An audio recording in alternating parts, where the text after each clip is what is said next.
Is the veterinary profession in the depths of a mental health crisis? If you've been following the veterinary press over the last couple of years, then you would definitely think this was the case, with reports of industry burnout, dropout, and suicide appearing as frequent headlines. Today's guest has dedicated her career to this exact issue. Joining me is Rosie Allister, who has spent over 10 years on the subject and is also an esteemed lecturer, international speaker, and published author on the very important subject of veterinary mental health. Rosie, welcome to the consult room. Thank you. It's good to be here. So, Rosie, let's do a deep dive into the veterinary press. What sort of things have been taking up that headline space over the last couple of years? As you say, it's about burnout, it's about workforce. There's been quite a lot about suicide as well. And I think all of those issues are really important in the veterinary profession. But one of the things that's really important in terms of how we talk about them is that we talk about them responsibly and we base what we say on facts. One of the real challenges around mental health and particularly around suicide prevention is that the way we talk in the media can affect the way that people behave. And there's really good evidence that supports that. And in suicide prevention, that evidence is so strong that if we talk irresponsibly about suicide and we exaggerate perhaps, or we sensationalize suicide, then we can actually cause deaths that might not have occurred otherwise. That's how stark it is. Yeah, so we're going to dive into the subject of suicide in a minute, but I just wanted to kind of pick apart some of these headlines a little bit. So, and I don't know if you remember any specific ones, but it feels like, you know, you kind of like every time you open a piece of veterinary media, you are met with a headline. I mean, can you think of any of the last couple of years? I've got a few that spring to my mind, but can you remember any that stand out to you? There's a lot about sort of soaring difficulties in mental health or epidemic of mental health problems. One of the things I do when I talk to vet students is I ask them, so people who are just starting out in their veterinary careers, I ask them what they know about or what they've heard about veterinary mental health. And some of the things they've heard are really concerning, actually, in terms of the kind of the narrative that we have around our mental health and what it's like to work as a veterinary professional. And this is really difficult balance because it's so important that we talk about these issues, but we need to talk about it in a realistic way as well.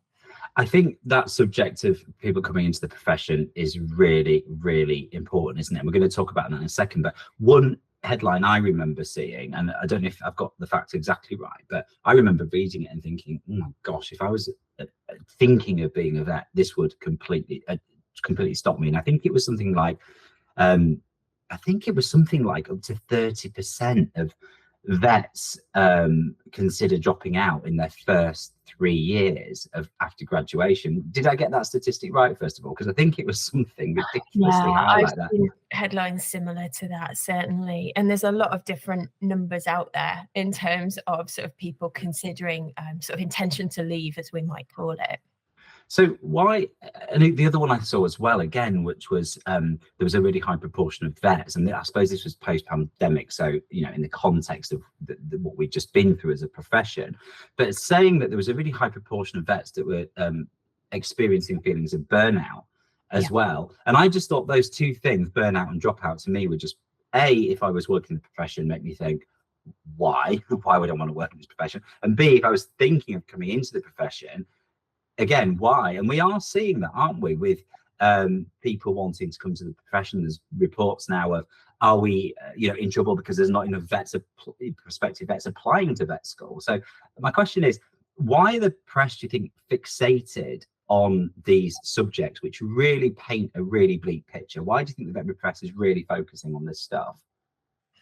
I think there's a number of reasons, some of them probably really sort of genuine and worthwhile, in that it is important that we talk about difficult issues, and it's good that we can. And there's been such a big change in my career, because when I first started talking about veterinary mental health at conferences in 2007, maybe roughly, it was quite an unusual thing to be doing, and you got some pretty extreme reactions sometimes that you just don't get now. So you occasionally get some more critical reactions that we're talking about it now, but it's really unusual to do so. Most people accept it's good we talk about this stuff.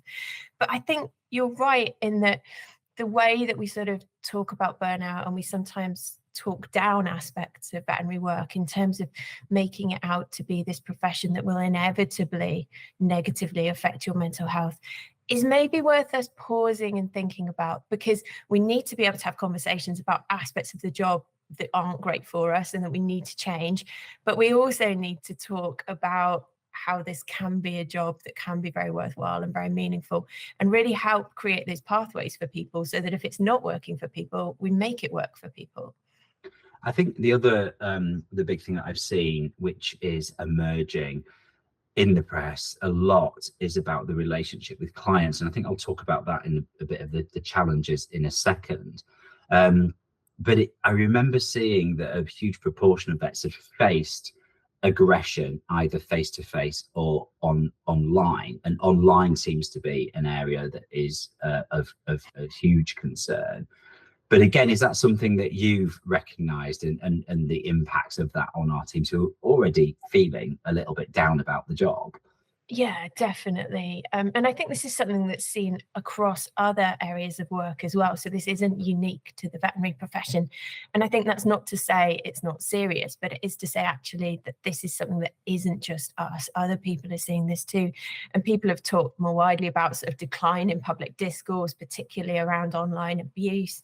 And it's so important that we think about in detail about the impact on veterinary professionals and differential impacts as well. So whilst some people might feel quite unaffected by that, that doesn't mean it's not having a very real impact on somebody else. And so we need to make sure in the supports that we provide that we take account for that as well. So before we kind of dive into the subject of mental health and profession, can we try and do a bit of a root cause on some of those headlines that we're reading? What are the biggest challenges in the profession right now? There are big workforce issues, and those are really affecting people's mental health in practice. And those are affecting people's mental health in different ways. And so if you think about kind of people at different stages of veterinary career, workforce challenges may be affecting new graduate mental health because it may affect the amount of support they get. There might be a lot of turnover in senior vets in practice or an organisation. And so whilst they might have started out in a supportive environment, that can change really quickly. And we know that, for example, support around particular skills in veterinary, so maybe particularly in surgery or in managing really difficult cases, where that's lacking, that can massively affect people's confidence, which can impact their mental health at work. So for new graduates, that staffing stuff is really important. Also, new graduates might be put in situations where they're being asked to act beyond the level of experience they have. And that's always perhaps been an issue with veterinary on-call work, but we're seeing that now in other contexts too. So people working in ways that, in quite unsupported ways sometimes in some situations in practice. Those staffing issues are an issue for people later in career as well, who might find that they're carrying an awful lot in terms of supporting an awful lot of other people, or that they're the only experienced vet in a practice or in an organisation, and so they're having to carry a huge amount of volume of work, or they're having to do a lot of unscheduled cover, and that's really affecting their ability to do things like have family life, like access healthcare, like all of the things we need to do to be able to stay well, to have those connections with other people in our lives. And it's also causing difficulties for people in management roles as well. It's incredibly worrying and stressful to not have cover for the animals under your care, and when you're providing veterinary services. And we know that that can be an issue as well. It's also an issue in terms of some of the people who are maybe leaving the veterinary professions. A lot of people who leave veterinary work aren't doing it because they've got something else they're really desperate to go to that brings them a lot of joy and happiness. Some of them are doing it to move away from something that is unhappy, and they're not quite sure where they're going. And that's a really difficult and uncertain path. So the workforce issues are affecting a lot of people in different ways. And what do you think the root cause of those workforce issues are? I mean, I've got my own take on what I think they are, but we're not often talking about them that much, are we? We're not. And it tends to all kind of just get described as recruitment and retention. And those are really different issues. And there are big challenges in recruitment. So some of the biggest challenges I would say in veterinary recruitment are around actually sorting out some of our diversity issues and sorting out some of the big inequalities in terms of our representation in our profession, which is a real issue. And I would say one of the big issues affecting veterinary medicine is lack of diversity, inequality, discrimination massive issues for our profession that we don't talk enough about. But when we think about retention, those issues are really important that we address, and have gone and have carried on for a long time. It's taken a long time to get to the point with retention where we're at. And a lot of those are around things like people not being able to find a way to make this job work for them, with all of the other things that they need to have going on in their lives as well. The nature of work has changed. The context of people's lives have changed. Vets are people first, and then they're veterinary surgeons. So we have within our profession people from all areas of life, all backgrounds, people with all kinds of different things going on in their life. And to sort out some of the retention issues, we need to really understand those reasons why people are leaving. And it's not a single reason. And we've had some really big ticket items, haven't we, happen to us over the last few years. I remember, last year when I took this role, and being, like you say, as a senior leader is a huge responsibility when you look at, can I staff the hospitals? Can we, meet demand? But when I started, I just had a bit of a reflective moment, because we'd been kind of heads down in this perma crisis for the last few years. And I just thought, hang on, we've just been hit by Brexit, which had a massive impact for me, because, 50% of our vets at where I was working, and I think that was a national kind of statistic as well, applications to join the Royal College were from the EU. Then we had the pandemic. Then we had the cost of living crisis, and we had the war in Ukraine, which were kind of interlinked, and that resultant workforce crisis. And then we've got a rising pet ownership in the pandemic, and all these things just add to this kind of melting pot of, you just feel like you've been hammered sometimes, don't you? And I remember looking at that picture in the sector and thinking, I don't know if we've even got a normal veterinary service anymore, a concept of it, because you just, you're either short of vets or you're short of nurses, which, has a complete impact. For the first time ever, we were struggling to recruit receptionists, because there was also the great resignation of 2021 where, a lot of people were just going, I don't want to do that anymore. I want to go and do something else. And because there was a workforce shortage globally, you could just leave and go and do something else. So I just feel like the last few years, we've just been literally chasing our tails, haven't we? And it's been really difficult to get on top of some of these issues. It has been, and I think a lot of people have kind of been running at maybe like in a sort of colloquial way, sort of 95% burnout. So not in a very technical way of measuring burnout, but a feeling of I'm almost not coping. And I think a lot of people in the veterinary sector have been feeling that way for quite a long time. And what we're starting to hear is people saying, I just can't see an end to it, because we're used in veterinary medicine to coping with really unexpected things and to dealing with crisis. That's part of our job, and it's something we're all really good at. But when you can't see an end to it, and when it feels like, as you say, you're kind of just lurching from one thing to another, and there isn't really a period of returning to something that feels okay or something that feels like normal, then that's really hard for people. People need that decompression time. They need recovery time. They need time to breathe, to think, to recover, and then to feel good again, to go back and keep doing that. And when people don't get that, it will have an effect on them. And I completely agree. And it just made me think there as you were talking that we are actually quite a traditional profession, aren't we? And it takes a long time for us to change as a profession. And I feel like a lot of change has been inflicted upon us in a short space of time. And I just don't think that the profession is, prepared or resilient enough to cope with that pace of change. And I guess another really good example is the rise in kind of or the landscape of corporate versus independent practice. There's been this really fast accelerated growth, hasn't there, of corporate takeover, which has completely changed the operating landscape of the veterinary profession. And you'll be very aware, not so long ago, that the CMA have launched an investigation into the rising cost of vet fees. So, and it feels like that's something that has been out of the profession's control as a result of this changing landscape of ownership.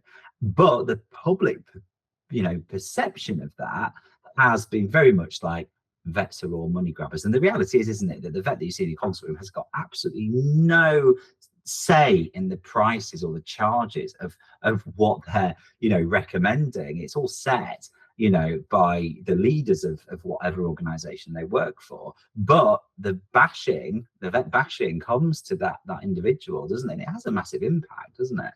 It does have a massive impact, yeah. And I think you explained it so well there, that people are being blamed for, or being attacked for, or being abused for something they feel they don't have any control over. And that's incredibly difficult, because whilst if everything else was going well, it might feel like, yeah, this is okay, I can deal with this, I'll use all the skills that I have just to manage this situation. When everything else already feels tough, that can just feel like one thing too many, and it can just feel overwhelming. And it's really understandable that people are saying, this feels like an attack, it feels like we're being very criticized.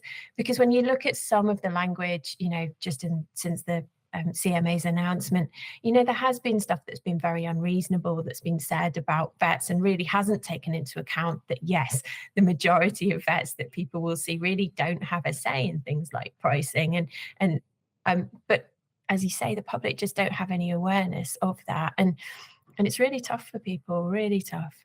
I mean, my experience of vets, and this is pretty global in all the areas that I've worked, is they're really bad at pricing up. They don't always put everything on there. And if I was running a veterinary business, I'd be, constantly saying to people, can you make sure you price it correctly? But they often don't you? That's the reality. As a business owner, you're probably getting quite frustrated by vets who are really main drivers are to help pets, aren't they? And people, that's basically what people are doing. You don't really get any significant financial or business training at vet school, do you? You're not in it generally for the money, and if you were in it for the money, you'd probably have picked another profession, if I'm going to be completely honest, because the rates of pay at vets, I don't feel is kept up to a lot of the other sectors that have that amount of training. That's my belief anyway. But just going back to some of that, so I think that there was another factor for me that I've seen in this. In the pandemic, it felt like the landscape of pet ownership changed quite significantly. A lot of people got pets that hadn't had experienced pet ownership to any great degree. And it also changed the expectations upon the profession of what they were expected to deliver. And I felt in that period of time as well, it seemed that criticism and negative feedback and online abuse seemed to go to the context of society was also a bit cheesed off with where it was. But do you think that the attitudes towards veterinary professionals have been generally changing with all these things we've talked about, and that's leading to more negative criticism? I think the attitude of society towards the professions is changing, isn't it? There was all of that stuff about people being fed up of experts, and kind of this idea about who creates knowledge and who has knowledge and what is expertise. And there's much, much wider discourses around all of that inevitably affect all of the professions, and vets are not at all exempt from that. And you see that in small ways in the way that you interact with clients day to day. However, I think, there are specific things that are happening in the veterinary professions as well. So you talked about, many people becoming pet owners who haven't owned animals before, maybe don't have experience, maybe have some quite unusual expectations that maybe are quite different to the expectations that we might be used to from animal owners.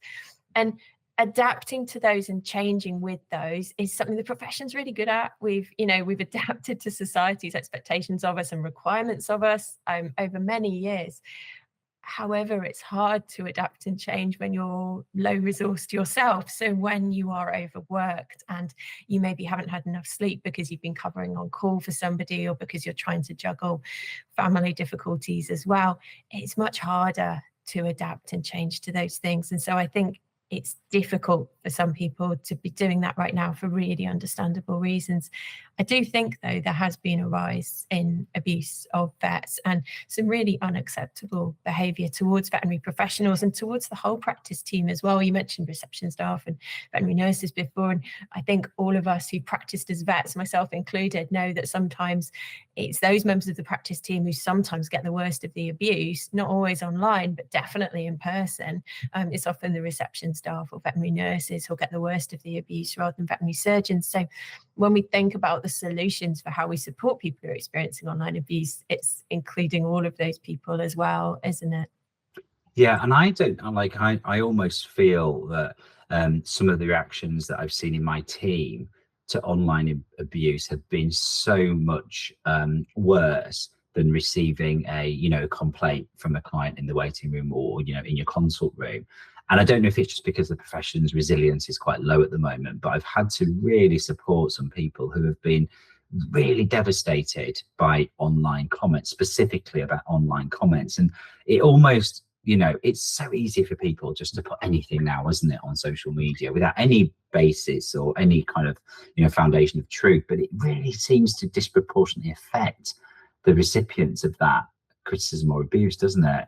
Absolutely. And there's reasons perhaps for that. So while some people in the veterinary professions might feel they don't have much of an online presence and they don't really care what happens on the internet, there's generations of veterinary professionals coming through now who are very aware of their digital footprint and are very aware of the permanency of things that exist online, and may understandably feel much more affected by stuff that's written about them on the internet. And I think as well, there's the internet and social media and online comments are a collapse of boundaries between work and home in some ways, because typically you wouldn't be viewing these online comments while you're at work. As we all know, there isn't a lot of time in veterinary practice for surfing social media.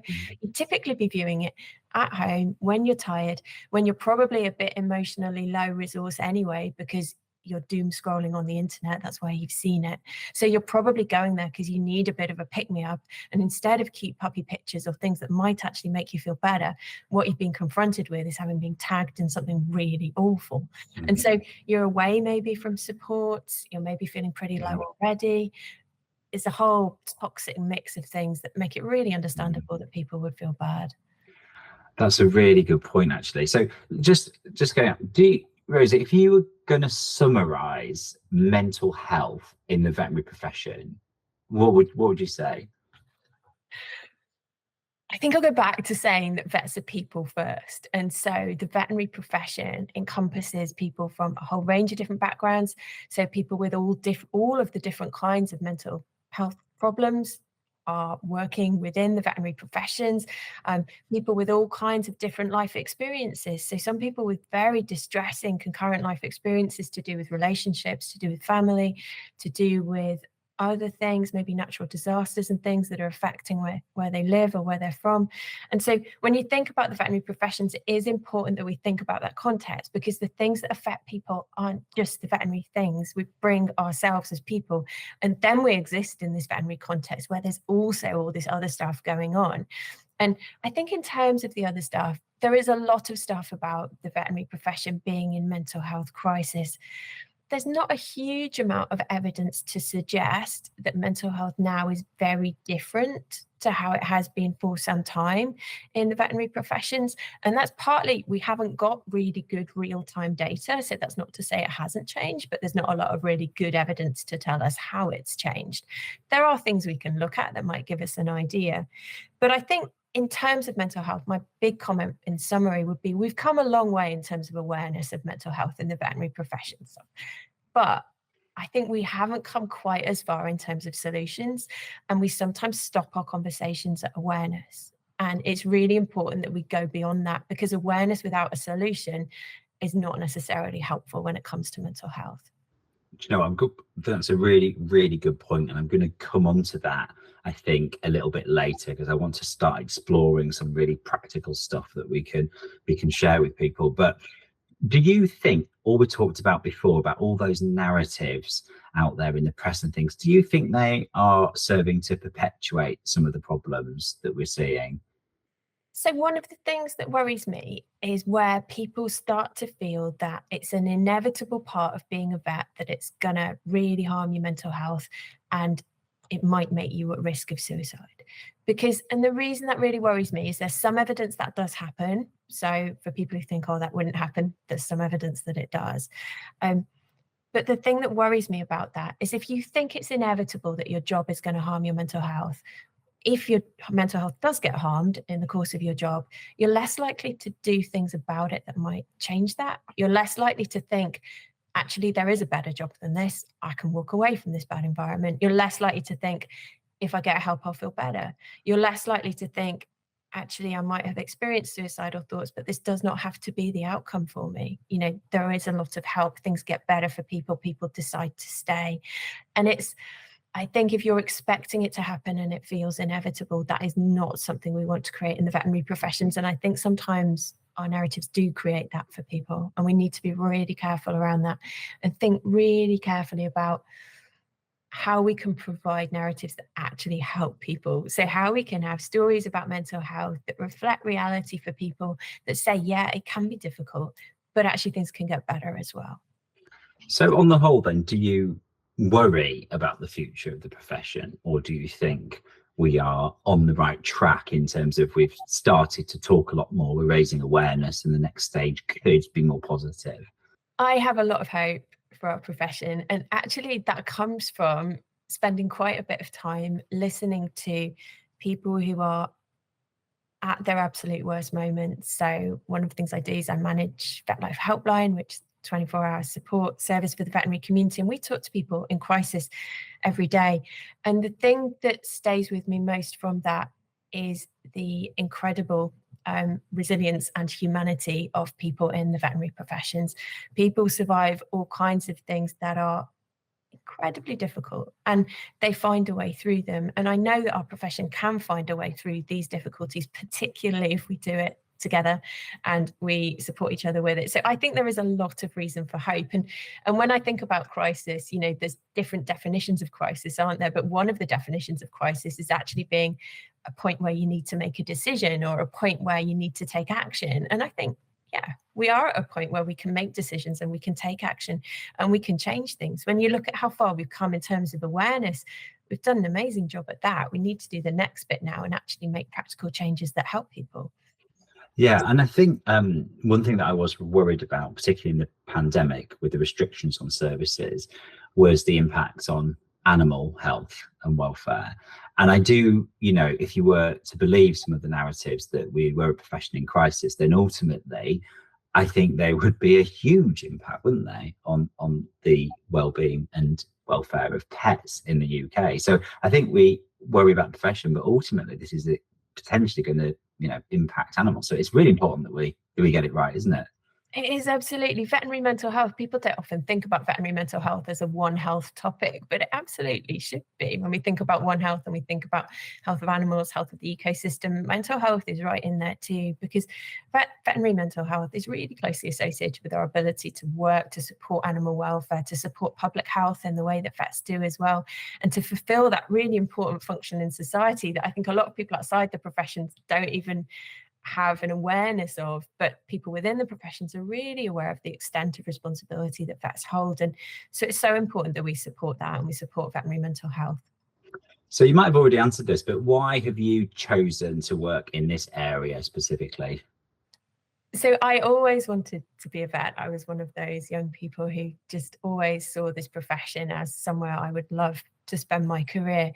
And when I started out in this profession, I came across a number of people who were really struggling with their mental health. And I knew a few people very early in my career who died by suicide. And it became apparent to me that we needed to do something about this. There was stuff that we could do, and that there was a position that we could take that was really hopeful, that we could provide support, we could think about how we can do things differently, we could try and make things better for people. And so my route into it has at times been maybe not the straightest path always, but it's been with that in mind, that actually we can do something about this. I know I've been in the profession for, over 20 years now, and I've had times in my career where I've definitely felt my mental health has been compromised. And interestingly, I think that's mainly when I reflected on this the other day, I think it was mainly around complaints. So I've touch wood, not had many complaints. You often do. Most of them are usually due to communication, but I remember I had a particular complaint which I felt that was unjustified because I felt like I'd done everything right. But the client who was a doctor, interestingly, which I thought we might have a little bit more understanding, but had decided that they're going to report me to the Royal College and all this sort of stuff. And actually, the case didn't come to anything because it was determined that I hadn't actually done anything wrong. But I just remember that such a sinking feeling. And this, I've coached new graduate vets through this when you get a complaint, because you just have this like overwhelming sense of failure and everything, doesn't it? And it's really bad, isn't it? And it's really interesting because 20 odd years on in my career, if I got the threat of a complaint to the Royal College, I'd probably be like, yeah, sure, no, that's fine, I'll go, because actually there's a few things I want to talk to them about, and it's almost like getting sent to the headmaster, isn't it? But really overwhelmingly, I mean, that's probably quite a flippant way of describing it. But I remember the sense of just like, I just don't want to do this anymore. Like, I'm so frustrated. I think I'd gone above and beyond with this particular client in this case. I've done everything that I felt I could have done, and they still complained. And they were, but really viciously complaining as well. And I just felt like as a professional, they should have recognized the impact of threatening to do this, like threatening to report somebody to their regulator, and it felt so overwhelmingly devastating. And I'm sure you encompass this, Yeah. through, but Oh, you're so right. And it's something that I think we need to talk about more as a profession, in terms of how normal it is to feel really, really devastated by complaints, particularly ones that involve an element of professional regulation. So complaints to the regulator, civil complaints, those kinds of things as well. We know from quite big studies with doctors that it isn't just even experiencing a complaint or professional regulation yourself, even witnessing it in a close colleague can have an impact on your mental health. And some of the impacts on mental health from complaints are really serious. They can contribute to developing mental health difficulties, depression, stress, anxiety, other difficulties as well. They can contribute to suicidal thoughts. There's an association with death by suicide.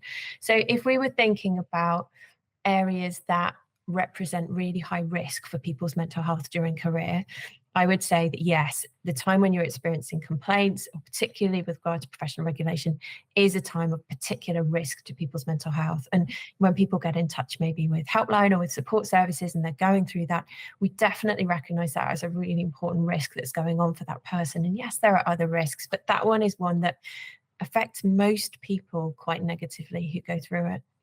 And we've touched on support and how important that is, but at the time, the partner of the practice that I was working for was so flippant about it and was just like, oh, do you know what, this isn't a problem. I was like, oh, this is a really big problem for me. But with all their years of experience, they were just like, nah, this will come to nothing. But you just like, and just that whole lack of support from that senior colleague was just the thing that made it even worse, I think. But just moving on. So I just wanted to, you referenced there that you'd experienced, colleagues that had taken their own life quite early on in your career. And I, recently saw a study that came out of Australia, which the stats blew my mind. I think it said something like 70% of vets have lost a colleague or know of a colleague or peer to suicide. And I just looked at the statistic and I thought, oh my word. And it's one of these things that comes out with all these really high reports of how prevalent suicide is in the profession. Is this a true picture of where the profession is right now? Yeah, so we are a very connected profession. So, we train at a relatively limited number of training institutions, and we tend to know a lot of other people in our jobs because of the requirements of our work. And so when one person dies, that affects a lot of people, and that's very understandable. And the impact of a death is huge on those people. So it's completely understandable that reports like that happen, and those figures are probably quite accurate in terms of sort of what you hear on the ground as well. I think the thing that is really important when we talk about suicide is you sometimes see reporting, and I've seen a lot of it in recent years, saying, veterinary suicide rates are soaring or there's an epidemic. There's no evidence to suggest that. There's no evidence to suggest that veterinary suicide rates have massively changed. As I mentioned, there is a real lack of real-time data, but veterinary suicide rates have been elevated for decades, so for a very long time. And there's reasons probably for that, and we could talk about those in detail if you want, but it's really important when we think about it that we can think about two things. We can think about the impact of suicide is awful on people, and we must do something about it. It's awful for people who live through suicidal thoughts and who maybe aren't able to access the support that they need, and it's awful for people affected by suicide as loss as well. And so we need to support those people, but we also need to do that in a responsible way where we don't need to say that there's an epidemic of suicide or soaring rates for it to be important. It's an important thing. And so I think it is really important that we stick with the facts when we talk about it. So we know from most recent UK data, which isn't that recent now, and we could do more up-to-date research on this, that suicide rates among UK vets are probably 3 to 4 times the general population, which is elevated, but it's not as elevated as some of the reporting suggests. Things that tend to get missed in UK discourse around this, I would say, is around veterinary nurses. So there's studies in the US that suggest that veterinary technicians are perhaps at even more risk than veterinary surgeons. And we really don't talk enough about risk and support for veterinary nurses with suicidal thoughts, and really important that we do that. Could you just touch on the reasons why those rates are elevated compared to the general public? Yeah, sure. So usually, if you think of public health and suicide rates are usually elevated in people who face a lot of economic inequality. So people who are facing deprivation and poverty. So it's quite unusual for people in what you might call social class 1, which is usually where vets would be categorized, to experience elevated rates of suicide. However, it has been the case in certain professions for a long time, and vets are one of those, where there is an elevated rate of suicide. So what happens when you have that is you look at occupational reasons for elevated suicide, and those tend to be several. So one of the most important ones is around access, what we call access to means, which is, do you, in the course of your work, have access to things that you might use to end your life? And that is clearly a very big issue in the veterinary professions. And there are things we could do about that we're not doing at the moment. Secondly, it's around, perhaps, are there things about the job that might affect your mental health, that might affect levels of distress, that might cause you to become suicidal? And there are things about that where that could happen as well. Other things might be things to do with what group of people end up working in this job. So is there something different about the demographics of this profession? Is there something going on for people? And then something else that's really important is, I think, around sort of differential access to help. So is there something about this job that makes it difficult for people to access help? How accessible is support for people doing this kind of job? There's other factors as well, but those are some of the ones that I think are really important in vet. So Rosie, you've worked with closely with VetLife for quite some time now, which is the helpline for veterinary professionals. What are the main reasons that vets phone that helpline to get in touch? Yeah, sure. So VetLife is an independent charity that supports the veterinary community, and I've been involved with them for about 15 years now. But VetLife Helpline's been around for about over 30 years. And VetLife itself, in some form, as the old Veterinary Benevolent Fund, the financial support service that we offer has been around for over 100 years. So it's a really established charity with a lot of veterinary professionals who've built up and established this amazing support service, which is run by vets for vets and by veterinary nurses for veterinary nurses as well now, which is a brilliant change to our charity. As well as the helpline financial support service, we also have a mental health support service, which offers professional mental health help to people with unmet mental health needs. So there's those different aspects to it. But in terms of why people call the helpline, more than half of contacts to the helpline, someone is talking about concerns about their mental health, about mental health needs. About a third of contacts to the helpline are about stress. we get a lot of contacts about work-related issues. So we don't categorize those all in one work-related category, but we categorize them as things like job demands, job satisfaction, other things to do with work. And if you add all those up, more than half of contacts are about work-related issues as well, which isn't surprising. But we get contacts about other things too. We get contacts about discrimination, about bullying, about relationship difficulties, about people who are self-harming, about people with harmful alcohol or harmful drug use. All of the things that can go on in life for veterinary professionals, we get people contacting us about, and that's exactly how we want it. We want to be there for people, whatever it is. The only thing that has to be veterinary is you have to have some connection to the veterinary professions to get in touch. And so often it isn't work. What I would say we typically find, though, is that people contact us, I would think of as quite late in the course of things going on. So people often contact us when there's an awful lot of stuff going on and they're already completely overwhelmed. And we would love it if people felt able to contact us a bit earlier. But I think as veterinary professionals, we often have a very, very unreasonably for ourselves high threshold for asking for help. And we definitely see that in the contacts that we get. So our listeners really like to hear stories of and examples of the work that our guests do. So in your years at work in vet life, have there been any cases that have really kind of stood out to you or that have had a big impact on you? Yeah, absolutely. So one of the things that vet life does, which is quite unusual and it's slightly different to veterinary work. So whereas in veterinary work, it might be really normal for us to kind of chat about cases and stuff, like maybe if we come home from work and we're just chatting with family, we might say, I've had a really difficult day, I saw a dog, that, and you wouldn't give all the detail, but you might chat.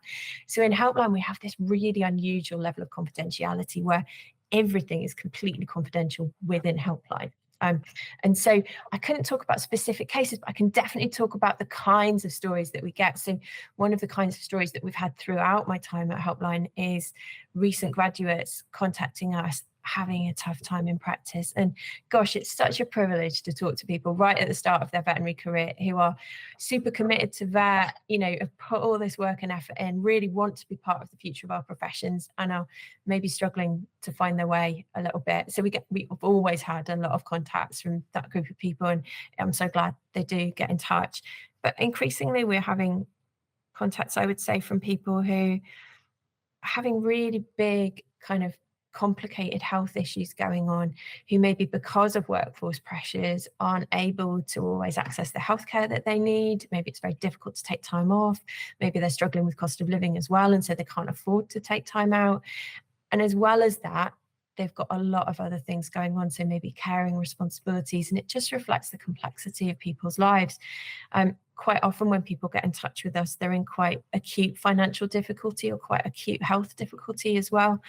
And I think one of the things that always astounds me is how it's often apparent when you talk to people that very few people around them know what's going on in terms of being at work. And so, and even in cases where we're offering support where someone's actually died by suicide, which is another part of the support that VetLife offers, is we offer support to people around someone who's maybe died by suicide. One of the things that we know about veterinary professionals is that they will often come to work right until the point where they cannot work anymore. And so something that has made me really aware of just going around in our profession is that there are a lot of people who are working incredibly hard to make out that they're okay, and they're not okay, and they're really not okay. And so it makes you very aware of thinking about how we treat the people around us and what they might be going through.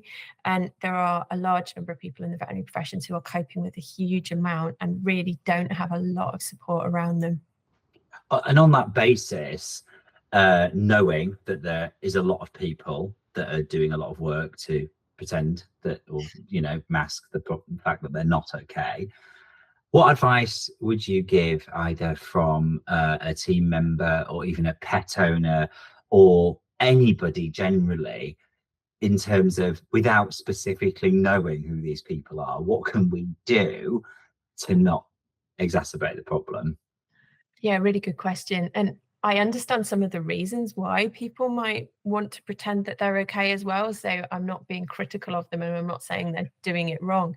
I think, though, it's about trying to find space, even amongst everything that we have going on, being late, being stressed about your ill pet, worrying about money, all of the other things, to see another human being in front of you. And, and drawing on our own knowledge of what it's like to find things difficult, to understand that that person might not be having a great time. And I think that if you can just go through life just allowing space for the fact that this is another human being, and that you can treat them with respect and you can treat them with dignity, and you can try and meet that basic human need to be seen and to be treated with dignity, then I think that's a start. That's a really nice way of putting it.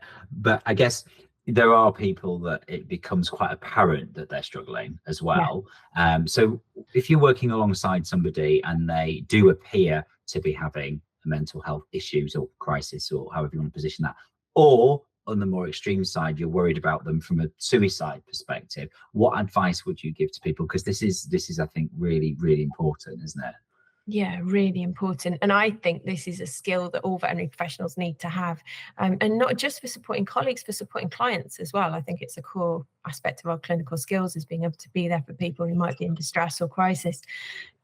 The most important thing, I think, is about connecting with people, listening to them, and then thinking about what you can do to support them in terms of signposting, in terms of being able to be there and listen, but not taking everything on yourself.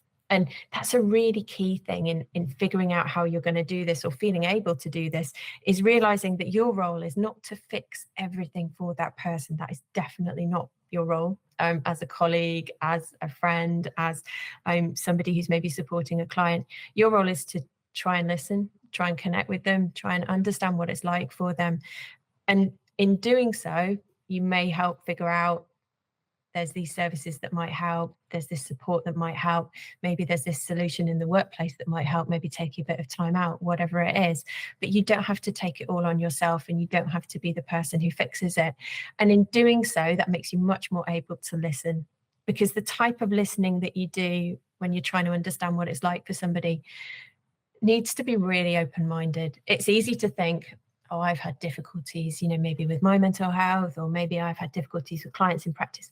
I know what this person will be feeling. And it's really important we don't do that. And we go in open-minded and we understand what it's like for them, because it can be really different for different people. So listening, connecting, supporting and signposting. And the reason I say that connecting is so important is when someone's in distress, and particularly if they're in crisis, it often isn't obvious to people that you want to help. And you might think, of course, it's obvious, because I've asked them if they're okay, and now I'm trying to chat to them. But it really isn't. And one of the really cruel things about the way people can end up feeling when things are really bad is they can feel like maybe they're a burden on people, maybe that people don't want to help, maybe that they're just going to inconvenience you, or that you can't handle it. So it's really important just to say to somebody that I care and I want to help, but also to respect that someone might not want to talk to you. And if they don't want to talk to you, maybe figure out and help them find someone else that they do want to speak to. I think it's important as well, when we're thinking about sort of mental health conditions at work, to know that a lot of the kind of models of supporting people with mental health conditions assume that you're just going to see that person once, and then they'll kind of disappear into like a black box, and they'll emerge and they'll be better. And often that isn't how it is with mental health at work, because it can be really hard for people to find effective help for mental health. It does exist, but it can be hard to access sometimes. It can also just take a while. These things take a long time to happen, and they can take a long time to come right. They can come right, but it can take a while. And so part of it's about, how do you adapt from that first conversation to actually being a really good supporter and friend and colleague, and someone who can stand alongside that person. And I think through all of that, listening is really important. So making time for somebody and listening to them and trying to figure out what might help. And I've heard you speak on this, before in, very fabulous talks, by the way. I do love your talks. They're absolutely brilliant. But one thing that really struck me, you said specifically about suicide. If you're worried about somebody thinking of taking their own life, then just ask them. And that, to me, was just almost kind of, it's almost like it's a bit of a taboo subject, isn't it? Or the fear that if you ask somebody, they're then more likely to go and do it. But actually, you gave me some real kind of a light bulb moment where you're like, no, you actually, it's better to ask somebody that direct question, and you're probably more likely to, you know, turn their thoughts away from that because of the direct question. Absolutely. Yeah. And I think it's understandable that people worry about this, because what people tend to worry about is they think, well, you know, I know this person's distressed, but if I mention suicide, is that going to put the idea in their head? But that's something that we can really reassure people is not going to happen, because people have looked at this very extensively in research. Does asking someone who's distressed about suicidal thoughts, does that put the idea in their head? Does that increase their risk? No, it doesn't. And there's really good studies with young people, with all kinds of different groups of people, that say it is very safe to ask someone who's distressed whether they're experiencing suicidal thoughts, or other kinds of questions that you might ask around whether somebody's thinking about suicide. It's a very safe thing to do. You might save somebody's life. You're not, by giving them an opportunity to talk to somebody that might lead to other support, you're not going to make things worse by asking that. You might not always get, you know, you might get a bit of a surprised reaction sometimes that you've asked that. But ultimately, if somebody's not thinking about that, they will almost always just say no, and you can carry on the conversation. You know, but quite often you'll find things that are incredibly important, because suicide has been a big taboo in society for a long time. You know, suicide is still criminalized in many parts of the world. It was criminalized in parts of the UK for a long time.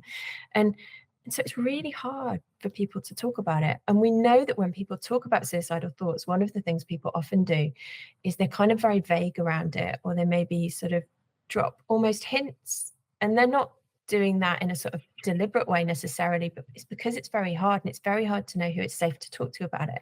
So by asking someone, you've just given them permission, hey, you can talk to me about this. So it's a really, really important thing to do. And I would say, if you're at all unsure whether you should be asking about suicide, you should be asking about suicide. And for people who have been affected by suicide, who've lost a friend, a family member, a colleague, what advice would you give to people that, for example, work with them on an individual or team level? Like, you know, because a lot of like you say, these subjects are so taboo, aren't they? That often when people have experienced it, it's very difficult to know what to say, isn't it? So what advice would you give in that scenario? Yeah, it's such an important question, because it has affected so many people in our professions. It's affected me. It's affected, you know, I think, as we said, the majority of people in our professions feel they've lost someone to suicide.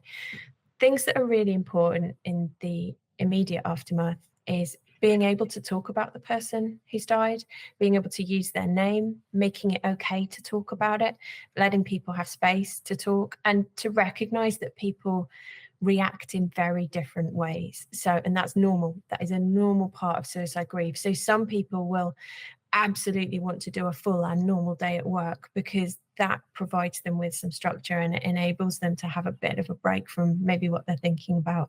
Some people will not feel able to work and will just need to stop and will need to only think about what's happening. And both of those reactions are okay. So there's a really important thing for people who are maybe leading teams in understanding about being flexible to different people's needs. VetLife and has published some guidance for what we call postvention. So postvention is provision of support after death by suicide, and the postvention guidance available on the VetLife website is free for anyone to access. And it talks people through support in the immediate aftermath and longer term support as well. I think general thing I would say around suicide grief that I come across a lot in the profession is a lot of people carrying a misplaced sense of guilt.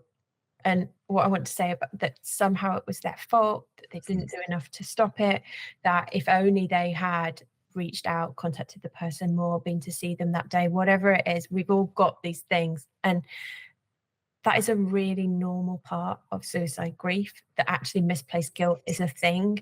And it's very hard, but it's really important that we can make space to talk about that, and that we can accept that, yeah, I feel guilty, but that doesn't mean that it's my fault.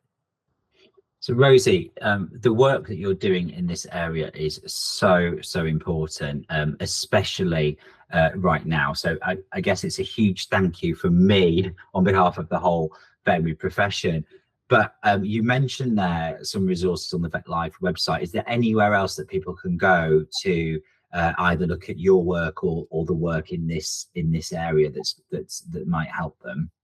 Yeah, absolutely. So if people are wanting support right now, I would say get in touch with VetLife. Actually give us a call or drop us an email on a confidential email service, because sometimes it can just feel a bit overwhelming to look through a website if you're feeling quite overwhelmed yourself. Actually get in touch and talk to a human being. If it feels easier on email, you can be totally anonymous. You can make up a username. We don't see your email address. So I would say please actually get in touch if you're needing that support. And one of the most common things people say to us when they contact helpline is, I'm sorry to waste your time. It's not that important. I will say in the 15 years longer I've been doing VetLife helpline, we have never had a veterinary professional contact us who was wasting our time. It just does not happen. So please get in touch. Other places people can go for support, I would say, if you're struggling with your mental health and you're feeling in crisis, then please be aware of mental health supports that are available. And I know that sometimes it can be hard to find the right help, but being aware of things like contacting your GP, contacting mental health services, those kinds of things are really important. If someone's experiencing suicidal thoughts right now, then you can contact emergency services to try and access help as well. There's some really good resources in terms of crisis support that are available as well from some of the big mental health charities, and I would say have a look at those too. Rosie, that's amazing. Thank you so much for today. This was probably one of my favourite podcasts to record, and it's a subject that is very close to my heart. So thank you for joining us in the consult room today. No problem. Nice to be here. Raising awareness of these subjects is so important for both vet professionals and pet owners. Having more compassion for the veterinary profession will help us to protect people and animal health and welfare in the future. Remember, organisations like VetLife are here to support veterinary professionals when they need it most. You can find more information and resources at www.vetlife.org.uk.